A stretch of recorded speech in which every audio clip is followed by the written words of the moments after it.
feel like I saw a couple of you like just a few minutes ago in the other panel. So thank you guys for coming to this panel. My name is Cherami Leigh. I am an actor and voice actor. I've also done some writing. I'm starting a couple minutes early, but unless anybody has like a very severe aversion to me starting 2 minutes early, I'm gonna go for it. Speak now or forever hold your peace. If you're like, no, you start at 2:30, 2 minutes before, I will end you, because I don't want that. Cool. So this is an acting for TV, voiceover, film panel. Usually this panel differs wherever I go, because I leave it up to you guys, what you want to know more about. I feel like I should just be in front of this table, because I don't need to hide from you guys. So I started acting when I was 6 years old, doing commercials and film work, and that was my background. Most people started with theater. I started with film and then did voiceover at 7, and then ended up doing theater in middle school and high school. So how many of you guys want to be voice actors or actors, which is the same thing? Cool. Are you guys taking acting classes or in theater doing plays and all that stuff? Yes? Cool. That is the first step if you want to be an actor. Most people, I've talked to people and I'll say, who wants to be a voice actor? People raise their hand, I'm like, who wants to be an actor? And only one person raises their hand. I'm like, trick question, they're the same. Because if you want to be a working voice actor, AKA you want acting to pay your bills, or at least some of them, more than likely you're going to have to not just be a voice actor, but also do commercials and industrials and extra work on films and TV, because if you think of yourself as a fisherman and you throw your net out into catching fish and you only say, well, I just want to catch catfish. Okay, cool, but you could have caught salmon or whatever else fish exist in the world, and you might not eat that day if you just want catfish. But if you want whatever fish come your way, you're going to be able to feed yourself and maybe your friends. So that's the same principle behind acting. Throw your net out and say, you know what, I want to do commercials, I'll do whatever, I just want to work, I just want to create characters and be an actor. I usually open it up to questions, and then we could talk about agents, we could talk about the difference between working in all of those different sub-genres of acting. What would you guys like to know first? How to get started. How to get started.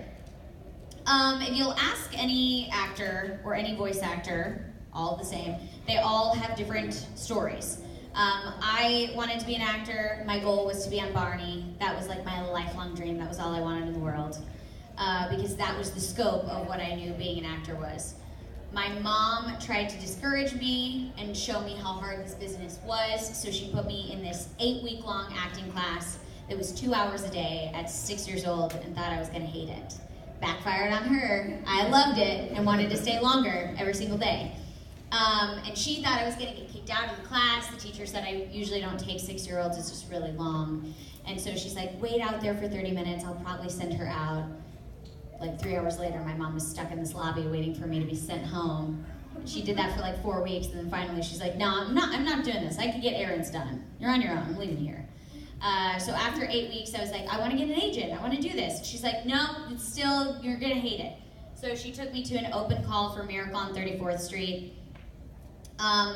Open calls are these ridiculous, I don't know if they necessarily do them anymore, but when I was younger, they did them all the time. It would be in like a hotel like this. They would say, anybody that wants to be in such and such a movie, show up. For Miracle on 34th Street, they put this paragraph in the paper that these kids had to memorize, and you went to the casting director, you said your lines, and then if they liked you, you went on to the next floor in the hotel, met more casting directors, and after 10 levels or 10 rooms, they ended up saying like, well, we're taking the top 5 kids to LA.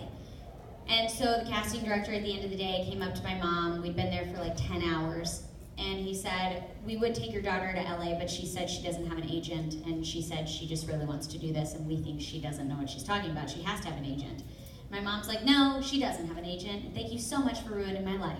because this experiment just backfired on me again. So I ended up leading to getting an agent and yada, yada, yada, and then started working as a kid. I would say that was how I got started. Obviously, if you're starting as an adult, you're not going to get into voice acting like I did because I was 7 years old but sounded like a 3-year-old, and so I played all of the tiny little children roles where they had to say big words. That was how I got into voice acting. If you're an adult, more than likely you're not going to play a 3-year-old. Although I did play Alicia, who was 2 in Full Metal Alchemist Brotherhood a couple years ago. So it just all depends. But I would say everybody's path starts the same way as far as taking acting classes. So whatever acting class you want to try first, if you want to do theater, if you want to do voice and diction, if you want to do movement, if you want to do a film acting class, if you want to do cold reading, I say classes and workshops all the time, even if it's just at the YMCA, if it's at a community theater, if it's at a local community college, whatever the case is, get in classes. A fun exercise to do with your friends that want to be actors is working on cold reading skills, which is so important for voice acting because, as Johnny mentioned, if you guys were in the panel earlier, we never get the script ahead of time. We show up for our session and sometimes we don't even know what we're working on that day, and they'll say, this is your character, here are your lines, read through it once, watch the Japanese, and let's go for a take.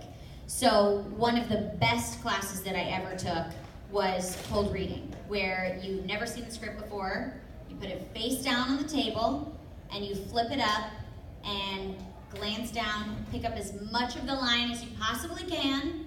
So like an exercise when I learned cold reading was you would look down at the page and you would say, okay, I can only memorize, I love broccoli. And then you look up at your partner and you say, I love broccoli, look back down, and then you realize it was broccoli cheese casserole. And you're like, no. Now I'm just gonna look up at my partner and say broccoli cheese casserole, and they're gonna say, that's not a sentence. So as you're cold reading, before you get used to it, you have to make sure that you're looking up at your partner when you say any words. So when you look down, all you can memorize is, I love broccoli, then look up at them. And then if you look down and it's cheese casserole, instead of just saying cheese casserole awkwardly and throwing it out into the universe, you can act like you were frustrated and you couldn't get your words together and just repeat the line all over again, because now you know what the sentence is. But if you guys have ever done singing or anything like that, have you guys done like UIL singing competitions? They have like sight reading where you'll have to like look down, and it's the same premise of like when you're performing, you never want to be staring down at a piece of paper. You want to be presenting it and performing with as little preparation as possible, and that's cold reading. So I definitely advise taking those classes. And improv is also a really great thing to do, because sometimes, like for video games, Gage from Borderlands 2 was a prime example. They had very rough dialogue, and he said, be sure to ad-lib, be sure to improvise, make this up as you're going along.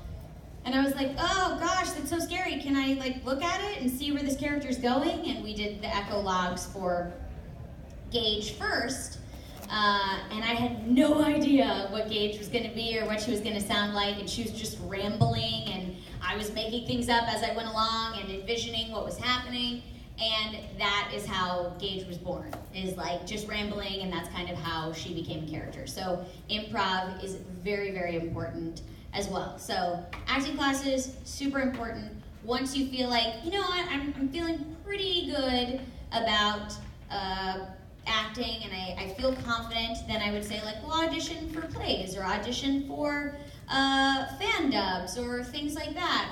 Get comfortable in front of a microphone. Get comfortable with creating a YouTube channel and creating characters and things like that, so that if you have the opportunity, I'm sure there are agents here in Arizona that you can look up SAG-AFTRA agencies, and then you could start submitting to them and say, hey, I've taken all of these classes, these are all my teachers, and your teachers, whoever they are, should be able to help you, guide you for finding agents and things like that. I know there's also like Voice Bank and I think Voicecaster and things like that you can do voice acting work, and you can submit your voice reel and they can cast you, and you can do real voiceover commercials.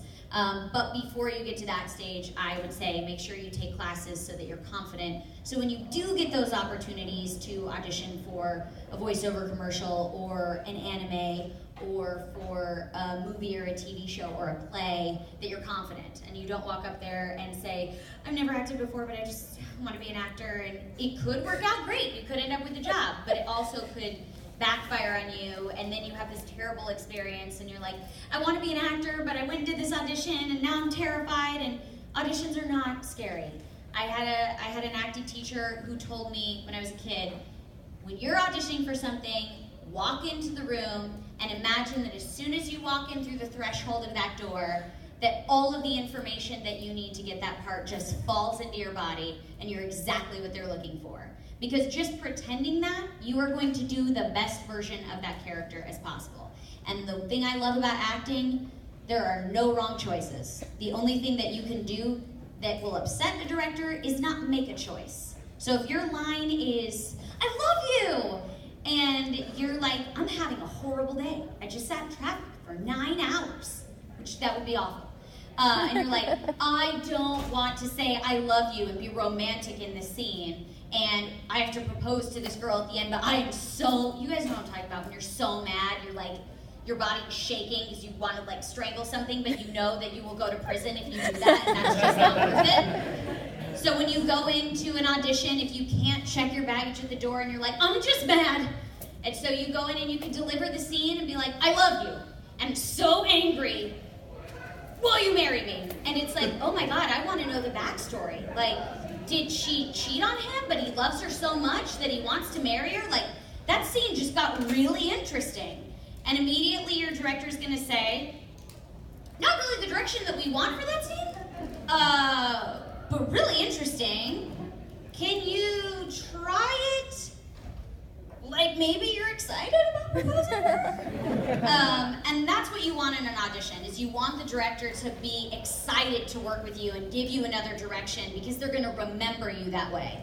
I have told so many actors, we've all had this conversation, where we go into an audition, and if you guys have auditioned before, the worst thing that happens every time, if you guys have seen any movie where they audition, and they deliver this scene or they deliver this monologue, and the panel of casting directors go, thank you, that was so great.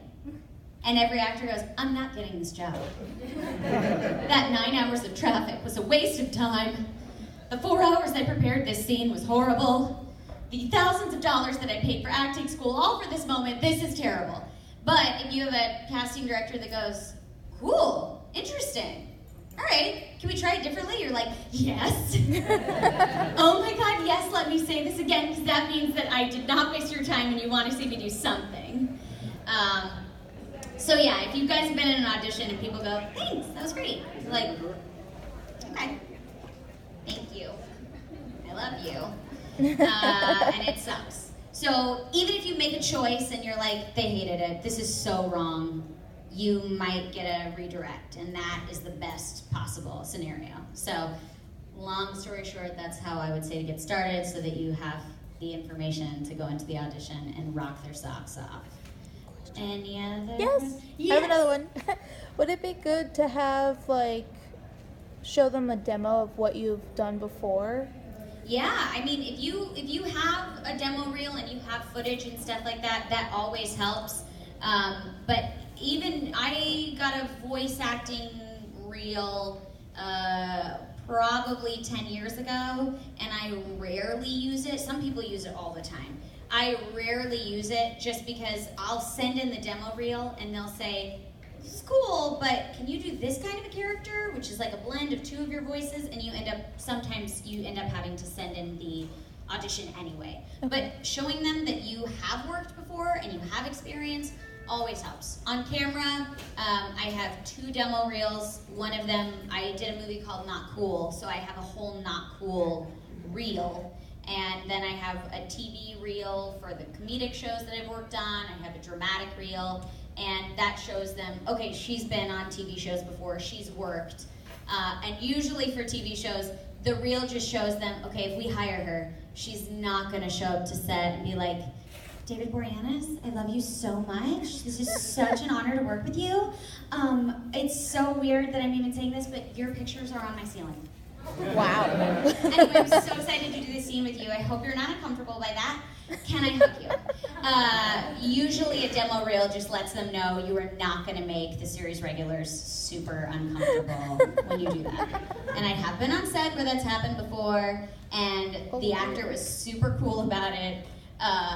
But the rest of the time he was like, I'm really afraid to like get too close to her. And it wasn't David Boreanaz, it was another actor I was working with. And he's like, I'm really afraid to get close to her.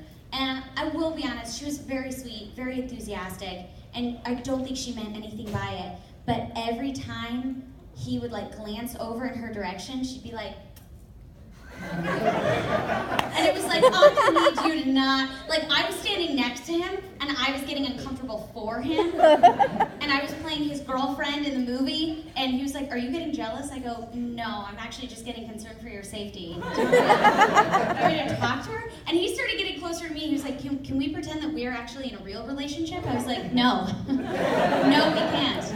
But after 20 minutes of watching her blow kisses to him, I was like, you know what?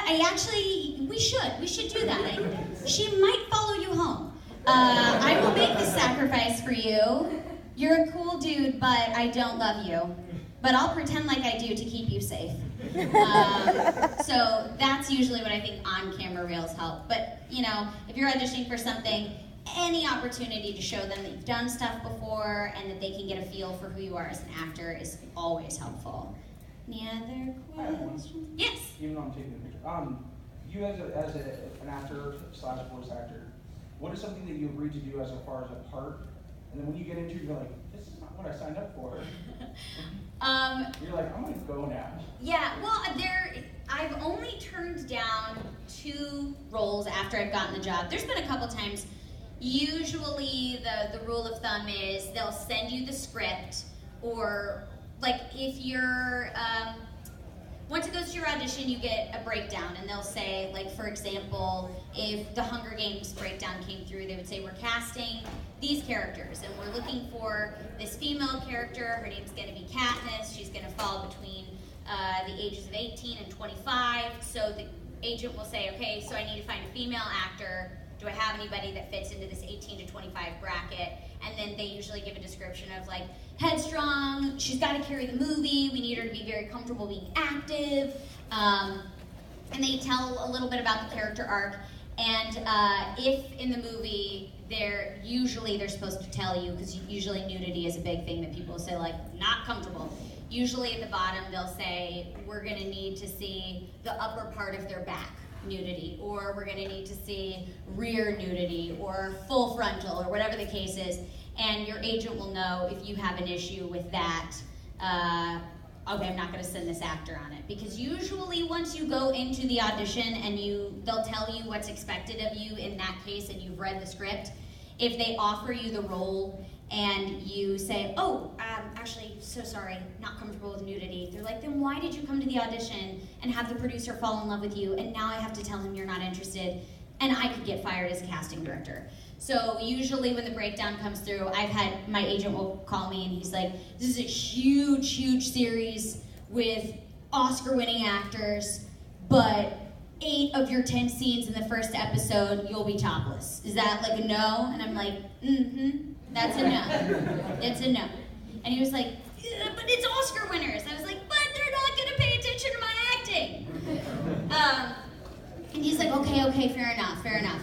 And if you ever have an agent that is trying to push you into doing something that you're morally not comfortable with, or a character you're not comfortable with, I don't care if that agent has worked with the biggest stars in the world, they are not the agent for you. Because you need an agent that's going to say, if you're not comfortable with it, I'm not going to put you in that position. I respect you as a person, I respect you as an actor, and I've got your back. So I did have a role where they didn't send me the full script, and it was for a TV movie, and I auditioned for a character that was like a sorority leader, and she was like a sweet girl, didn't get into too much trouble, and they liked me for this smaller role, and then they said, you know what, we're actually just going to offer you the lead.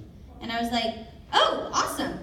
What's the deal? And they sent me the script, and my character had to seduce and murder 9 guys in very gratuitous fashion. And the way they were describing it, they were like, so she's going up the stairs and the camera angle is shooting from up and under. And I was like, no. I mean, if it's like the nudity makes sense and not a lot is being shown, we'll talk about it. If it's in an artistic manner, we'll talk about it.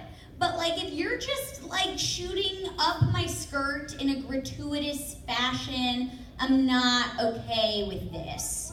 And then I was like supposed to like kill all these guys for like no reason. The character arc made no sense, and I was like, this is just gratuitous, and it feels very like almost softcore porn in a way, but it wasn't. And I was like, I'm turning it down. And they were like, it's the lead in the movie. And I was like, I'm sorry.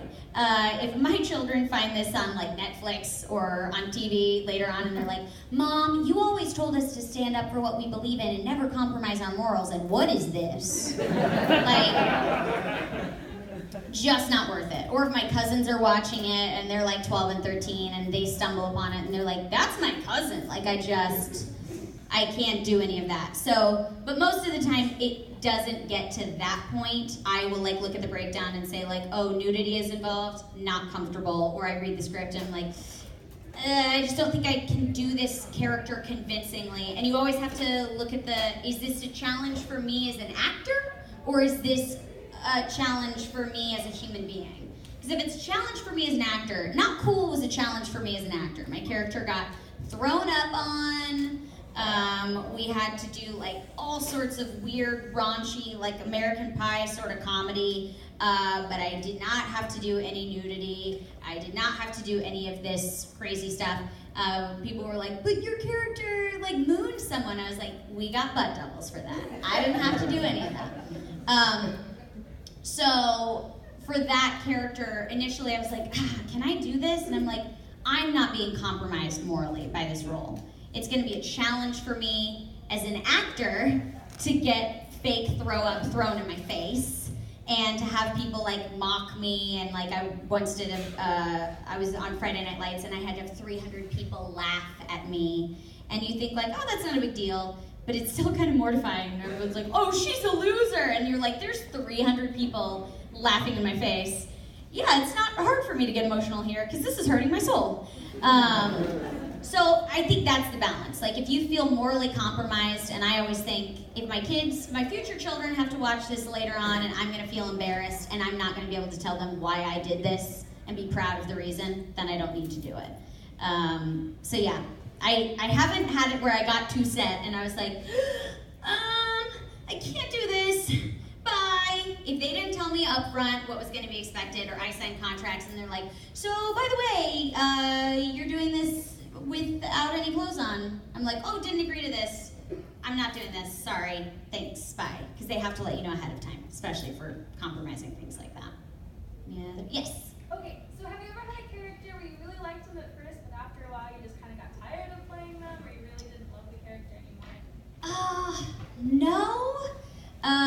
There have been days where I was just like not feeling it and didn't want to go to work that day because I was tired or I was sick or something like that. But usually, once I get into the booth or once I get on set and I can disappear into the character and live in their world for a while and not in mine, I'm really happy to escape my life. And I'm just excited to play them and be someone else. There was one audition that I went to for, I was auditioning for a role on Bones, and it was like a guest starring role. And I had been in Texas working at Funimation, and my agent called and she's like, you need to get back tomorrow. You have a producer session with the director for Bones. And so I had to buy this super expensive flight to fly back overnight and just pray that I got the job. And I sat in traffic for 3 hours after being on this like red-eye flight.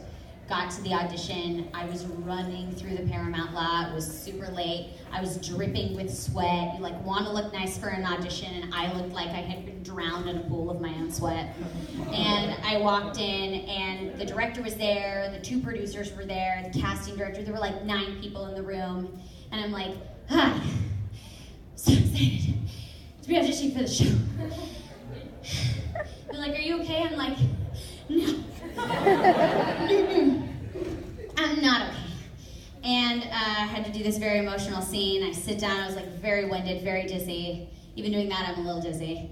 And sat down, could recognize the director, but I was so like overwhelmed with life that I thought, I was also a preschool teacher for my day job at the time, I thought maybe I taught his kid, who was like 3 or 4.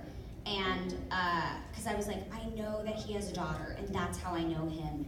And it's gonna be really awkward if I don't say something, but I don't remember what his kid's name was, and that's gonna be awkward. And so I just said, hey, so good to see you again. And he was like, yeah, cool. Sat down to the scene. I was supposed to be very emotional. Spoiler alert, my character killed someone, and so you have to do the one scene where they suspect you, and then the scene where you like tell them, come clean and let them know that you did kill the person. And when you kill someone, traditionally they want you to feel some sort of remorse and like cry. And that day I just didn't have any remorseful emotion. And so I was like faking it and trying to pull up fake tears and like trying to make this performance seem as real as possible, but I was just so angry that it was not happening. And the director said, you're doing a great job. I just feel like you're forcing the emotion. I was like, yeah, I'm so sorry. It's been a rough day. And he goes, look, if you don't have it today, you don't have it today. And I was like, I don't have it today. And I'm like, great, this sucks. Because he kept giving me a redirect. I was like, for some reason, he likes me, and this sucks that I could get this job, but I cannot do the job requirement of crying after I've killed someone and feeling bad about it. So I had to leave that day, get on a plane, go back to Texas for a premiere in a movie. And so I got in the car, raced back to the airport, was getting on the plane, and as soon as turned my phone off because safety on a plane, and got off the plane in Texas and was rushing to the premiere, changing in the car, and my agent calls and she's like, hey, by the way, you booked it. And I was like, I booked what? She was like, you booked Bones. And I was like, I'm sorry, how? What? She was like, you booked Bones. And I was like, oh my God, that's amazing. And then she was like, yeah, it's a huge guest star role. You're gonna shoot like 3 days. It's gonna be amazing. You have scenes with both of the main characters. I was like, cool. And then after the excitement wore off, I got like all these chills and I was like, I can't do the job. The job requirement I physically cannot do. I could not cry. I feel no remorse for killing this girl. Like, I do not relate to this character at all, and I don't feel bad. And I was like, oh, this is against everything I believe in. How am I gonna do this? So I showed up to set. I was so terrified. And we're doing the scene, and they're like, don't force it, just let it happen. I was like, oh, it's easy for you to say. You're on the other side of the camera. And so I don't know what happened, I don't know what the director did, but he said, he goes, you're right there, Cherami, just let go. And I instantaneously just went, you know what, forget it. I thought a different word in my head, but I was like, whatever. And I just gave up. And I felt like I blacked out. I don't remember any of the lines. I don't remember doing the scene. I don't remember anything. But there were 5 cameras on me to get all of my coverage. I did the scene one time, and David Boreanaz was like, that was amazing, kid. And I was like, what just happened? What just happened? I have no recollection of what just happened. And the director came up, he goes, yeah, you went there. I was like, no, I literally, did I say the lines? Did I do the scene? And he was like, it was great, we're done. And I was like, we're what? Because normally when you do a movie, they have the wide shot. So once they get a take that they love of that, then they've got to move to the 2 shot of you and the person. Then they've got to move to your coverage. Then they got to move to their coverage. And then if the DP's like, I'd really like to get this artistic shot from the chandelier, then you're like, oh, we got to do it again. And if it's super emotional, you've got to be able to cry all of those different times. And because they had 5 cameras, we were done. And until I saw the episode, I wasn't even sure I did it. Because I have no recollection. So to this day, I think that director was a wizard. And I went up to him on the second day and I was like, "You are magic, and I don't know what spell you put on me, but thank you." And I'm so glad, in hindsight, that I did not say, "Tell your daughter I said hi," because I've never met his daughter. The director was Chad Lowe, who played Arya's dad on Pretty Little Liars. And the reason I felt like I knew his daughter is because I've seen Pretty Little Liars. So I do not know his 5-year-old daughter. And that would be really uncomfortable if I was like, "Tell your daughter I said hey." He's like, "Okay, not hiring her, she's stalking my kid." So yeah, that was really awkward. But it ended up, that started out as a character that I did not want to do and ended up being one of the coolest experiences that I had. So sort of the inverse of what you asked. But I've never had a character where I've started it and then by the end of it I'm like, if I ever play this character again, I'm gonna kill someone. I haven't had that experience, which is good. Yes? So this is kind of a strange question, but Okay. If you came to this con cosplay, who would you be dressed as? Ooh, well, before I knew what Makoto and Persona 5 looked like, when we were recording, I had not seen any character art. I showed up to the session in a plaid skirt and a white shirt and a black vest. And the producer was like, "This is weird. Have you seen some of our concept art?" And I was like, "No, why?" And he's like, "'Cause you're dressed like her." And I was like, "We are one." I've done like 6 sessions as Makoto, and I was like, "She has won me. She has taken me over. We are now one and the same." So since I have something similar already at home, that would be an easy cosplay. But I would love to do like a Lizzie cosplay and get all dressed up in the Victorian dress. I think that would be really cool. I don't know, some of my characters have had some really, really cool cosplay. I recently got cast as Kigali in the new dub of Gundam Seed. And dude, her wardrobe is a dream. Like cargo pants and a t-shirt, and I can wear tennis shoes. This is awesome. There's no short skirts. Somebody was asking me at a convention previously, they were not as nice as you and said, "What would you cosplay as?" They said, "Would you cosplay as Yoshika from Strike Witches?" And I said, "No, she does not wear pants." And so that's usually my requirement. They have to have like a decent length skirt or pants where I could move and not feel like if the wind blew, I was going to be in a very awkward situation. So Kigali would probably be the easiest cosplay, and I would totally do that. Or Makoto. Question. Yes. Sorry, this is kind of an awkward question. Okay. But I came here, I got stuck in traffic, and I didn't make it in time for the signatures. Is Okay. there any way you can sign my... Yeah. I'll definitely send it after, for sure. Thank you. Absolutely. Yes. Okay, since my friend couldn't make it Okay. here, they said, "Can you ask about an agency and not being conned? Like, what are good great places to go?" So yes, you guys have probably heard of a lot of acting agencies that will invite you to a huge panel and they say, "Oh my gosh, you're exactly what the world needs on screen and we're gonna make you a star. Just pay $3,000 for classes and headshots and we'll take care of the rest." No. I don't care what they say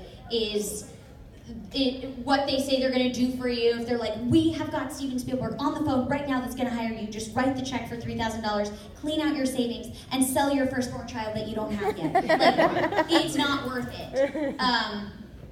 Agents are fantastic. They will do all of the legwork for you in getting you the jobs. They have the connection with the casting directors.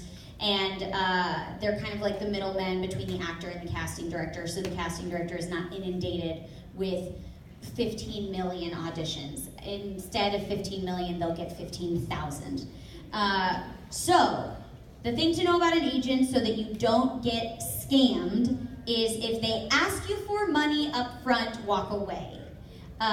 If they say, hey, we booked you this commercial, they're gonna pay you $200 or $5,000, whatever the case is. Most SAG-AFTRA agencies, and you can ask an agent if they say, we want to sign you, say, can I see your SAG-AFTRA agency number?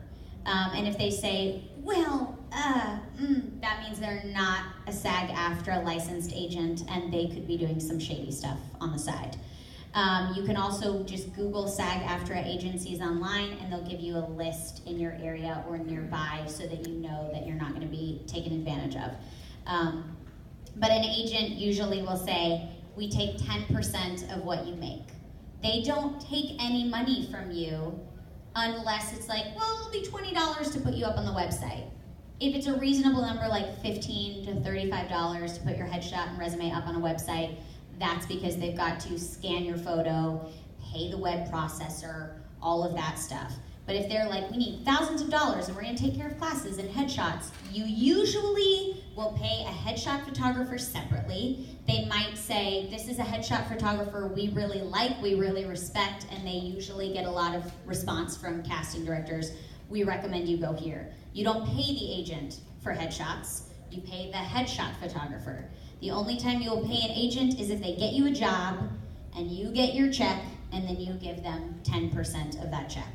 Sometimes managers will take 10 to 15% because the difference between an agent and a manager is that an agent can have, like an agent could have, could represent me as a 20-something brunette and also represent a 20-something blonde and a 20-something redhead and then someone who's African-American in our age bracket. So they have many options. A manager usually says, I have one girl between the ages of 18 and 25, and that's my focus. So if it came down to a competitive edge of someone saying to an agency, who should we cast, this girl or this girl? They're both their people, so you need the manager to say, well, I'll do this legwork for you so that you have somebody fighting for you. Most people don't need managers until they're at a higher status where there's a big agency that they could get lost in. Most of the time you just need an agent and you'll only pay them money when they book you a job. So if people ask for money ahead of time, say, I'm so sorry, I have to consult my husband. And if you're like, you don't want to say that, I have to consult my mom. And then run very quickly. Yes? What sort of requirements do you need to have under your belt? What sort of resume should you have under your belt whenever you're going to get an agent? I would say if you've taken a ton of classes, if you've at least worked on one play, one movie, usually if you've worked with on a couple of projects, like if you've done a commercial, I would say if you've done 5 commercials, you could start checking with that. If you've been in a play, you've been a lead in a play, and you're like, I really like this. Agents just don't want to take a risk on someone that's like, I took one class and I've never done any work experience before, but I'm really excited about this, because they don't want to take you on their roster, have you fill a slot, and then you go 5 minutes in or 2 weeks in, you know what, this is not for me. In Texas, and I would assume it's the same way here in Arizona, there's a lot of on-location shooting that happens in like New Mexico. So oftentimes they would say, when I lived in Texas, I lived in Dallas, but they would say your audition is in Austin, because at the time Friday Night Lights was filming there, Temple Grandin filmed there, Fast Food Nation. There were a lot of shows that filmed in Austin, and they would say you have to drive down to Austin tomorrow to go to this audition. And a lot of agencies will let you decline a couple of auditions, but I would say once you decline 3 auditions, they're probably not going to send you out as much. So you want to make sure that you are confident enough that you feel like if you walked in, you could own that room, and you have enough experience under your belt that if you had to give up a day of work, you would not go, oh, man, I just gave up a whole day's paycheck to drive down to the city and I'm over my head and I didn't book it. So what would you feel comfortable giving up? If you're like, nope, I feel like I need to have a couple more lead roles in a play before I can walk into that audition and say, I gave up a day's worth of work for this, and I'm ready to take this job. I won't let you down. I'm confident. So I would say that varies for each person, but just know what you would be giving up to sometimes do an audition, and until you're ready to make those sacrifices, I would say hold off on the agent thing. Yes. I have two questions. One, do you think, because I've been in a voice acting guild for 2 years, is that sufficient enough that we meet like every Sunday on Skype with different scenes? And two, with a demo reel, is it supposed to be quiet, like silence, or is it rather they prefer like music in the back or something? It depends. I think for a professional demo reel, usually they'll mix under some sort of music or something to score it. But for auditions, they want it silent. Okay. Because your audition reel is supposed to be sort of like your finished product. That even if you didn't do those commercials, what would these commercials sound like on the air? Whereas an audition, you're showing them this is a rough track. You don't want to show them like, this is what I sound like finished, because oftentimes they don't have a lot of creativity and they're like, she has some good parts to her voice, but I think this is the best she can do because it's finished. And you don't want them. That's the same way with an on-camera audition. I've been told, always have it pretty close to memorized, and if you can't have it close to memorized, have the first and the last line memorized, but regardless, always hold the script in your hand. Because if the script is in your hand, even if you don't reference it, they go, oh, it's a work in progress. So I can mold her, I can give her direction. But as soon as you take that script out of your hand, for some reason they think, oh, it's performance ready, she can't take any direction, and this is the best it's gonna get. It's just like a weird mind game they play. But the Voice Acting Guild is great. I would say start doing some film work or some stage work or even doing YouTube videos and stuff like that, just to keeping your acting muscles warm and doing different things, so whatever anybody throws at you, you're ready for. Yes? We obviously, you've seen us together. Yeah. We actually I animate, and she does the voices to that, so would that Nice. also help her as well? Absolutely. Yeah. Because she knows how to create characters based on looking at what you've animated and what that character might sound like based on their appearance. And that's what you have to do when you get a voiceover audition. Oftentimes we will get, like for Funimation, we will get called in, there's the picture of the character and probably like 5 or 6 lines and a brief synopsis of them.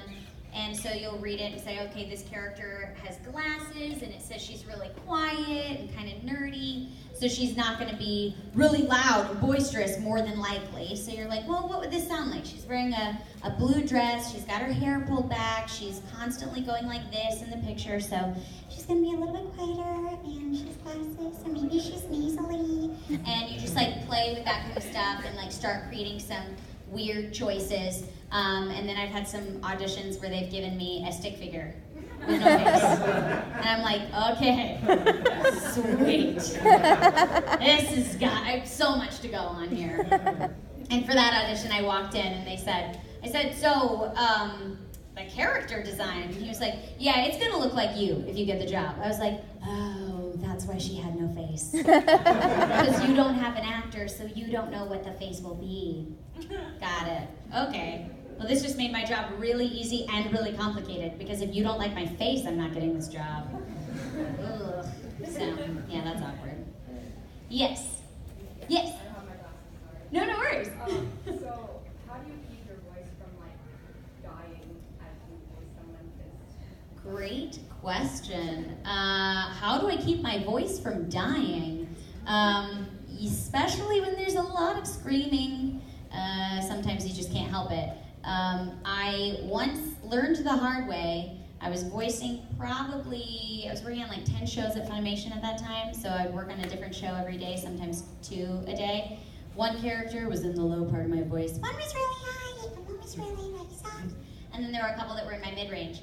And for whatever reason, I got a cold, just like normal, and I lost this part, my mid-range, my normal voice. And I was like, oh, I can still do the high voice ones. So I went in, voiced all the high voice characters. Well, my voice didn't have time to rest. After I did that, the high voice went. So all I had was the low voice left. And then, after a week of that, my low voice went away. And I was like, well, I guess I just need a couple days off and I'll be fine. 6 weeks later, my voice still had not recovered. And I remember vividly sitting in a Starbucks parking lot with throat coat tea, crying, being like, my life is over. Like I'm an actor. Like I can't even go to a commercial audition. I remember I had to go to a Children's Miracle Network commercial, and they were like, they had requested me, because the casting director had known me since I was a kid, and she's like, Cherami is really good at playing like the all-American girl employee. So she did an Albertsons commercial, she did a Papa Murphy commercial, she played Kelly, and like every single time she's an employee, and this character's name is Kelly, so it's meant to be. And I remember I went into the Children's Miracle Network and I was like, hey, it's so good to see you. And they were like, get up. What's wrong with you? And I was like, I had no voice. Like, it was horrible. And they're like, just try to be perky. That was really terrifying. I think I probably sounded like I was a serial killer. Did not go well, especially for Children's Miracle Network. It's like, we're making dreams come true. How? Because you sound horrifying. And so I remember crying in the parking lot. I'm like, I don't know what to do. I can't. And I gave up control. And 4 days later, my voice came back. And I think it was one of those things, like my mom has told me so many times, so many people have, when you're holding on to something so tight and you're like, I want this, I want this, I want this, I want this, or you're like, I need to get an A, I need to get an A, I need to get an A. As soon as you just go, a B would be okay, more than likely, you're gonna be closer to that A because you're not putting so much pressure on yourself. It's like if there's a hose and you're trying to water the grass, and you're like holding that hose so tightly and you're like, why won't the water come out? And it's like, well, maybe if you chilled out a little bit, the hose can't function if you're squeezing it too tight. And then as soon as you release a little bit and let go of control and you allow things to work out and you're not putting so much pressure on yourself, my voice came back within like 4 days. And immediately I was like, I will never abuse you again. Fast forward many times where I've been like, oh, it's okay, I'm gonna stay up late and do some voiceover auditions, and then I'm gonna shoot an on-camera audition, and then I'm gonna take a red-eye flight, and then I'm gonna stay up late writing scripts. And it's okay, I can still do the 8 a.m. session tomorrow, and my voice sounds horrible because I got no sleep. So I've gotta take care of myself. I have to drink tea, I have to drink a lot of water. Being an actor is a full-time job, not just when you're at the audition, not just when you're doing the job, because I'm like always near my phone because I could always get an email at any point in time that's like, hey, can you put yourself on tape for this movie? I don't care if you have to put it on your phone. I have a little tiny light that goes with me everywhere. I have put so many things on tape in my hotel room because you always have to be available. You always have to be ready to work because you never know what's gonna come up. So you always have to be working out in case you get an audition where they need you to work on Agents of S.H.I.E.L.D. and you have to look like you could do some sort of fitness stuff. I mean, you always have to be ready to go. You always have to be taking care of yourself, drinking water, eating well, so that your instrument is taken care of, your body is taken care of, and you can do the best work whenever it comes up.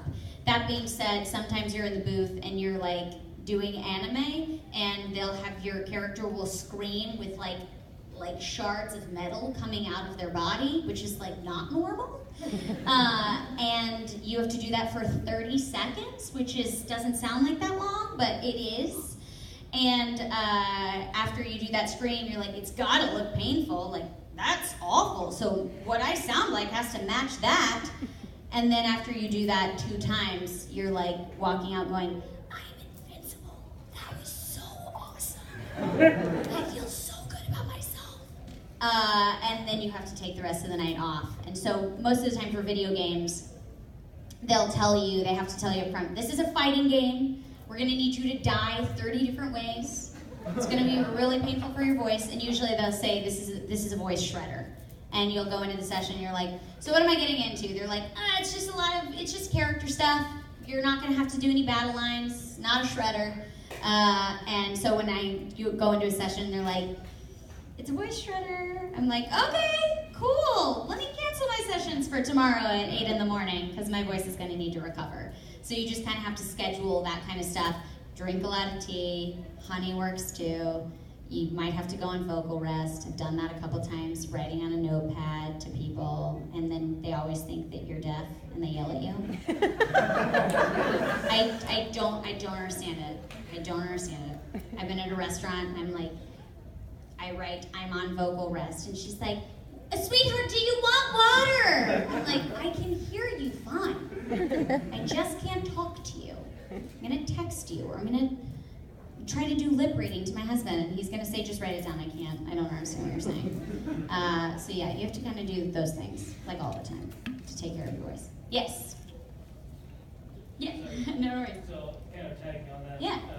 If you have to cancel something, generally how flexible are people about scheduling things? Sometimes, usually people are pretty good.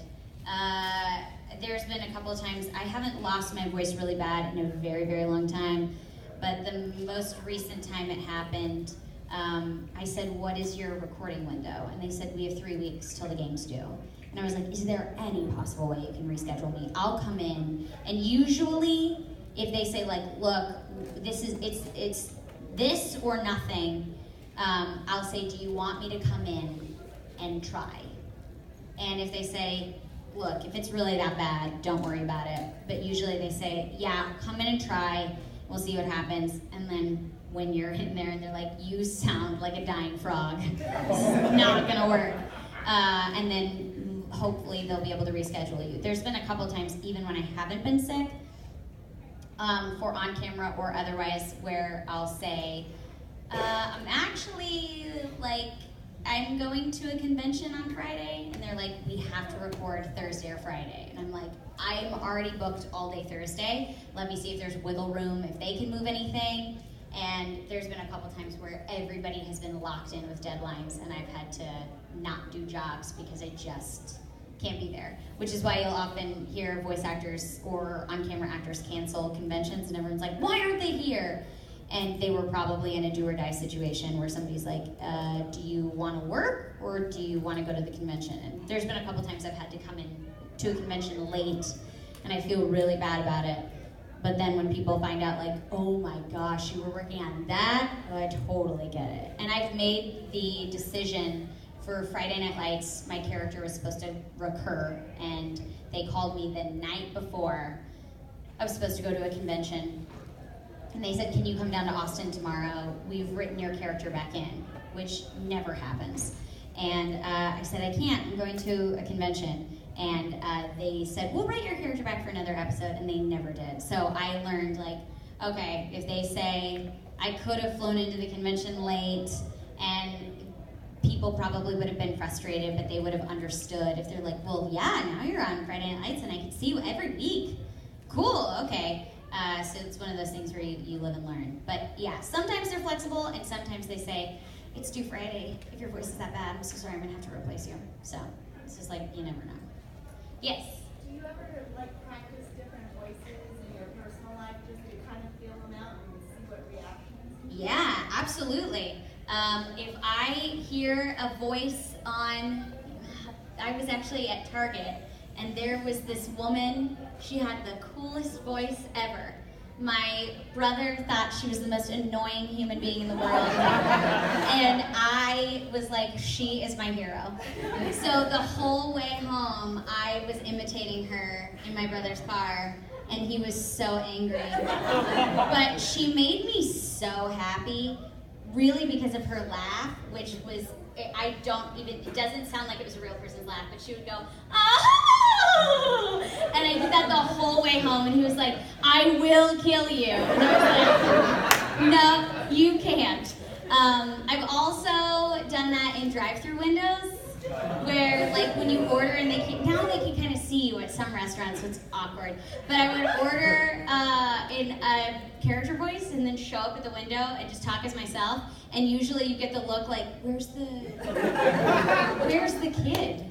I did Lizzie's voice at a drive-through window once. I was very uncomfortable. And then when I got to the window, he was like, where's the voice? And I made it seem like the British child was somewhere in my car, kidnapped, and I really shouldn't have done that. But it was really fun for the moment.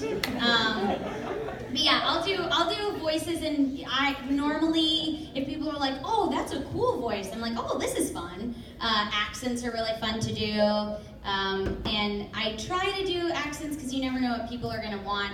And people say like, oh, okay, well then do this accent, and I have no idea how to do them off the fly. I'll usually find a YouTube video or a movie and reference an interview, or I'll say like, do you have somebody that you might want me to sound like? Can you think of an actor that sounds like that? And I'll listen to their video and try to do the best version that I can. Although Harry Potter, every time I leave the theater, I will just start speaking in a British accent and have no awareness. And I'll do that for hours until people will say, Cherami, you've been British for the last 5 hours. Can we get Cherami back? And I'm like, I'm sorry, no, she's actually, this is me now. So it's very fun, and it's also fun when you're friends with a lot of actors because they'll play along. People that aren't actors are usually like, okay, that was funny for the first 5 minutes. Please stop. Please stop. I don't want to do this.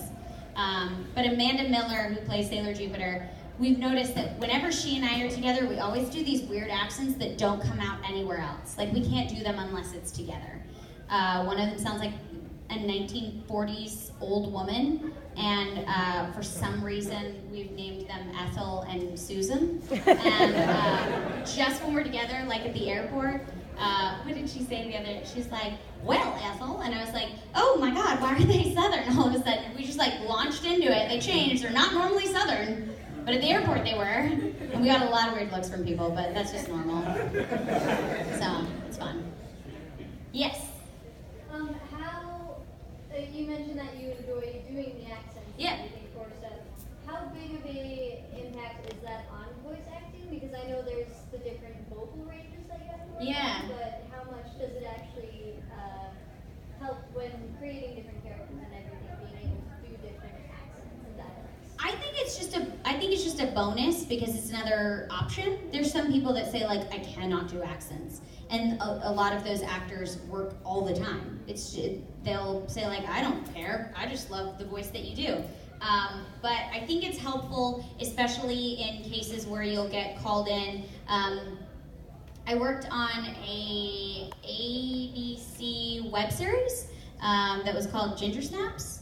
And I got called in to work on the series, and they said, we like you for the lead character, but we think we're gonna offer it to a named actor, but we want you to come in and do a couple of other characters, and then if she says no, we also want you to play the lead. So it was like, okay, cool, then all these incidental characters cannot sound anything like me, in which case I played a teacher, and she was like from Minnesota, and so that helped because there were only so many different voices, so much of my range I could use up without people going, that's the same girl.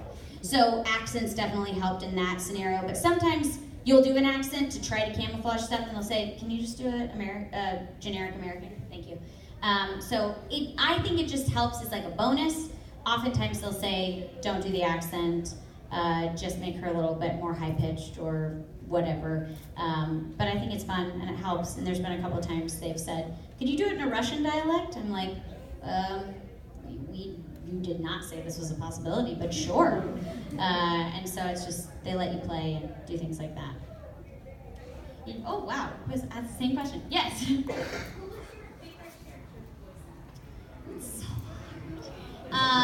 It legitimately is whatever character I last did. Because right now I'm thinking of a character for a new animated pilot that I hope gets picked up that I got to do in a group record with 5 other actors, and that character was so much fun. But I remember every time I step out of the booth playing Lucy, I'm like, she's still my favorite. And every time I leave voicing Asuna, I'm like, she's my favorite. Every time I leave Sailor Venus recordings, I'm like, man, I'm Sailor Venus. Dude, this is super epic. And then the next day, I'm voicing Kigali, and I'm like, I am so cool.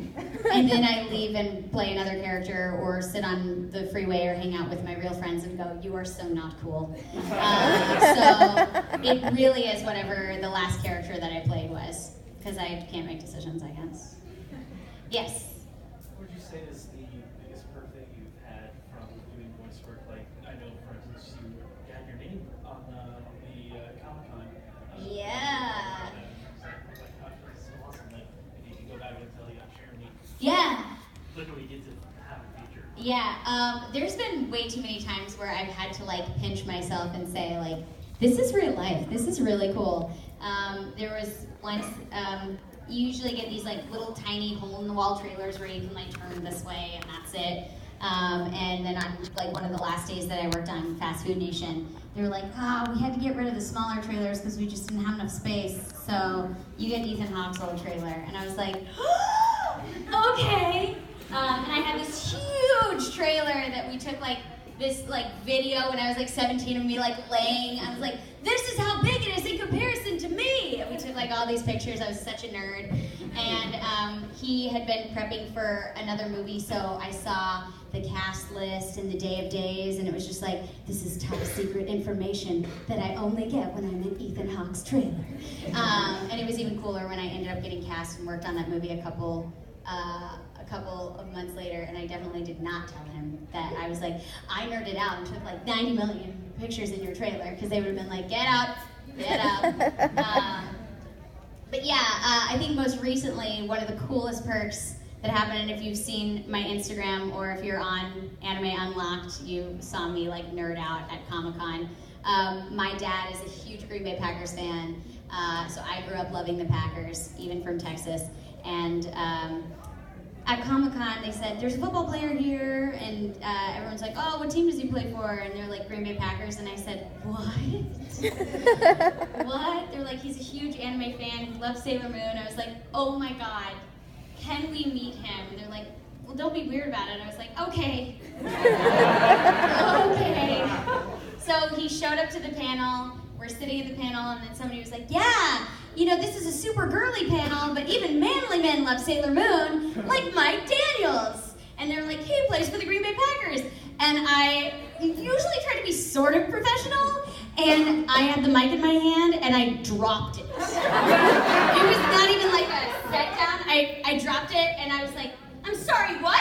And this is at Comic-Con. This is at Comic-Con. Like actors are like, oh my god, I made it. I went to Comic-Con. And I'm losing it at Comic-Con. And I was like, where? And he stood up, and I looked at the audience, just like a blanket statement, and I said, someone please film this, I cannot function. And I ran over to him, and I was like, I'm so sorry, can I hug you? And he was so sweet, and we got all these pictures. I was like, can I get a picture for my dad? And he like gave me this awesome birthday present for my dad, like this one-of-a-kind item, and now we're friends on Instagram, and like I was like, oh my god, I think I've made it at some level because I'm friends with an NFL player. This is so cool. And people were like, you love movie stars. You met like Claire Danes. You met like all these other people. I'm like, yeah, that's really cool. But like, he's an NFL player.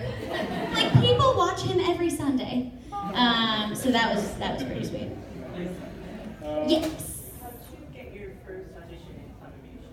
My agent that I'd been working with since I was a kid just would send me to random auditions for random things, and she was like, hey, come to Funimation. And I auditioned for Peach Girl, and I got cast, and they kept calling me back, and I was like, well, this is cool. They haven't kicked me out yet. Oh gosh, we're 1 minute over. I'm so sorry. Thank you guys so much for coming to this panel. You guys have been so